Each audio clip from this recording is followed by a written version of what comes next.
এদেশের সকল মানুষকে নিয়েই দেশ গড়ার স্বপ্ন দেখেছিলেন জাতির পিতা বঙ্গবন্ধু শেখ মুজিবুর রহমান। আছে আমার মানুষের একতা, আছে তাদের ঈমান, আছে তাদের শক্তি।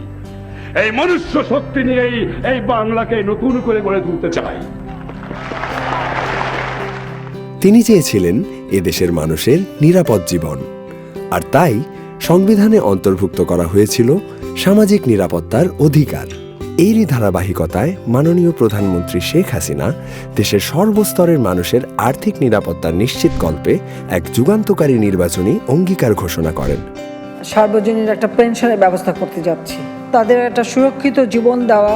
অঙ্গীকার বাস্তবায়নে দেশের সর্বস্তরের জনগণকে একটি টেকসই পেনশন কাঠামোয় অন্তর্ভুক্তির লক্ষ্যে প্রণীত হয় সর্বজনীন পেনশন ব্যবস্থাপনা আইন 2023। সর্বজনীন পেনশন ব্যবস্থাপনা বিল 2022 স্থায়ী কমিটি কর্তৃক সুপারিশকৃত আকারে অবিলম্বে বিবেচনার জন্য গ্রহণ করা হোক। এই আইনের আওতায় প্রতিষ্ঠা করা হয় জাতীয় পেনশন কর্তৃপক্ষ। আইনের কার্যকর বাস্তবায়ন এবং মাননীয় প্রধানমন্ত্রীর স্বপ্নের স্মার্ট বাংলাদেশ বিনির্মাণে প্রস্তুত করা হয় একটি ডিজিটাল প্ল্যাটফর্ম ইউ পেনশন। এই প্ল্যাটফর্ম ব্যবহার করেই সম্পূর্ণ ডিজিটাল পদ্ধতিতে পেনশন প্রাপ্তির সকল কাজ সম্পন্ন করা যাবে। সবার জন্য পেনশন, ব্যাপারটা বুঝলাম না মাস্টার সাহেব। বিকালে বাড়িতে আইসো, বোঝায় বলবো না। বসো বসো বসো বসো, তোমাদের যে জন্য ডাকছি।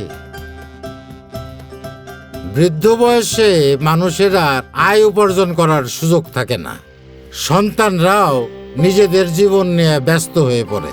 ফলে অনেক সময় বাবা মা অবহেলার শিকার হয়।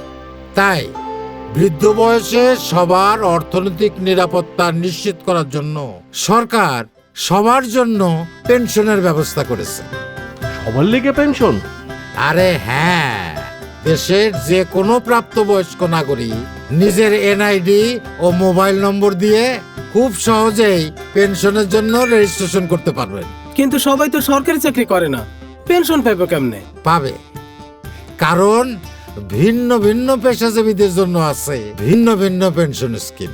যেমন ধরো আমাদের মানিক, তার মতো যারা সকর্মে নিয়োজিত তাদের ভবিষ্যৎ নিরাপত্তার জন্য আছে সুরক্ষা পেনশন স্কিম। আমাদের কলিম যেমন বিদেশে থাকে, ওর মতো যারা বিদেশে থাকে তাদের জন্য আছে প্রবাস পেনশন স্কিম।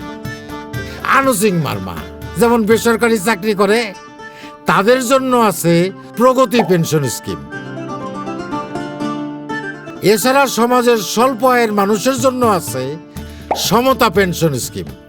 এইখানে সরকারও আপনার চাঁদার সমান টাকা দিবে। রেজিস্ট্রেশন করে নিজের পেশা অনুযায়ী যে কোনো একটা স্কিম বেছে নিলেই হলো। শুধু রেজিস্ট্রেশন করলে পেনশন পাওয়া যাইব না, তার জন্য সঞ্চয় করতে হবে। আমাদের সুজন, তার বয়স এখন 18। সে এখন থেকে চাঁদা দিলে 60 বছর বয়স থেকে আজীবন পেনশন পাবে। এই যে আমাদের আকবর ভাইয়ের বয়স এখন 55 বছর। ভাই ন্যূনতম 10 বছর চাঁদা দিলেই পেনশন পাবেন। এ বিষয়ে বিস্তারিত জানা যাবে ইউ পেনশন প্ল্যাটফর্মে। ইউ পেনশন প্ল্যাটফর্ম হতে ভবিষ্যৎ মাসিক পেনশনের পরিমাণ সহজেই জানা যাবে।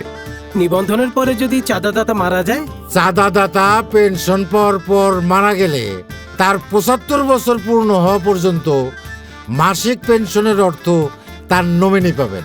আর চাঁদাদাতা পেনশন পাওয়ার আগে মারা গেলে তার জমাকৃত অর্থ মুনাফা সহ নমিনি ফেরত পাবেন। কিস্তির টাকা জমা করুন কেমনে? স্মার্ট বাংলাদেশে টাকার লেনদেন এখন খুবই সহজ। মোবাইলের মাধ্যমে, অনলাইন ব্যাংকিং এর মাধ্যমে, ডেবিট কার্ড, ক্রেডিট কার্ড দিয়ে কিস্তির টাকা জমা দেওয়া যাবে খুব সহজে। এছাড়া সরাসরি ব্যাংকে গিয়েও জমা দেওয়ার ব্যবস্থা তো আছেই। পেনশনের জন্য নির্ধারিত চাঁদায় ট্যাক্স দিতে হবে না। মাসিক পেনশন বাবদ প্রাপ্ত অর্থ হবে আয়কর মুক্ত।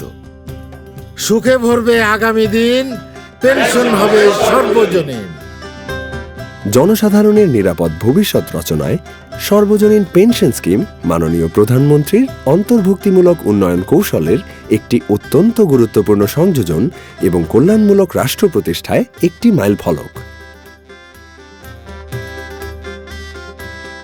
সর্বজনীন পেনশন স্কিম জাতীয় পেনশন কর্তৃপক্ষ, অর্থ বিভাগ, অর্থ মন্ত্রণালয়।